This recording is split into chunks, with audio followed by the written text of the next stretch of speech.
So Renee is with us, and she's one of our graduating interns. Excellent report, Renee. Thank How you. do you track a story like that down? Like, how do you start? Well, I've actually been a blood donor since I was in high school. I think since I was 17 years old, or probably 16. And I've just been passionate about giving what we already have. And being that young, I didn't really have much else to give. So I actually wanted to do a story on donating blood. But upon that search, it being Bone Marrow Awareness Month last month, I stumbled upon the need for stem cells. And how did you find the Alicia story?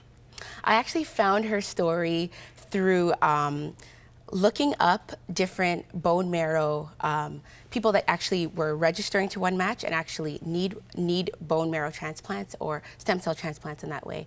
And I stumbled upon her story by speaking to some people that went to a church that she went to and said that somebody needs blood and bone marrow, and maybe you should try talking about stem cells through bone marrow. So it's sort of like detective work. Yep. And eventually you got a great story. Okay, so you get a swab. You're put in the registry. Yes. You get a phone call one day, and they say it's a match. What happens next?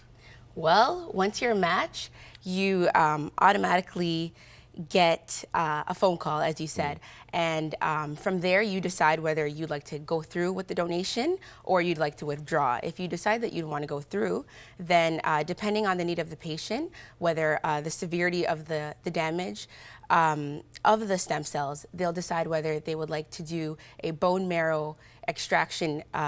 You could extract the stem cells from the bone marrow, or you could extract it from peripheral blood, so take it from your circulating blood. So depending on the need, they'll tell you what kind of procedure they would have to collect the stem cells, and then through that you would be shipped to wherever, and they'll take care of you there, where you would go through with the procedure, take a leave of absence if necessary, and then the blood will be rejuvenated, I guess, over time.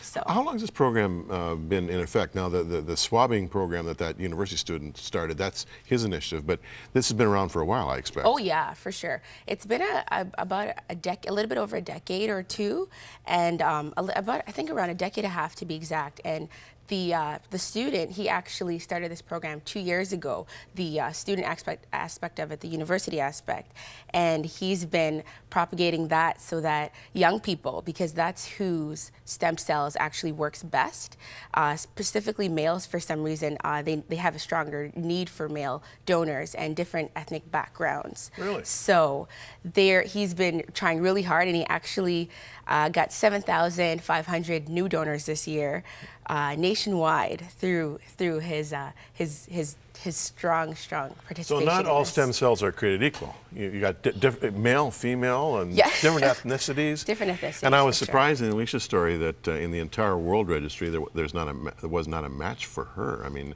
that puts her in pretty rare territory. Yes, this is true. There was no match, and it almost seemed as if there was no hope. But somehow she was just miraculously healed, and her family will definitely, they feel that. I said, well, why would you want to continue with One Match or anything else to gain that sort of awareness, or even to look for a match if she's already healed? Like, God's done his part in your life. And they said, we believe that this happened to us specifically so we could help other people. It's our ministry now. So. Well, you know, big part of the message of the gospel is that the Lord will heal those who call on him in faith. That's a great story, and very well done. And in a few minutes, you'll be talking to Moira with just 20 seconds. Are you feeling a little nostalgic about leaving? And what's next for you?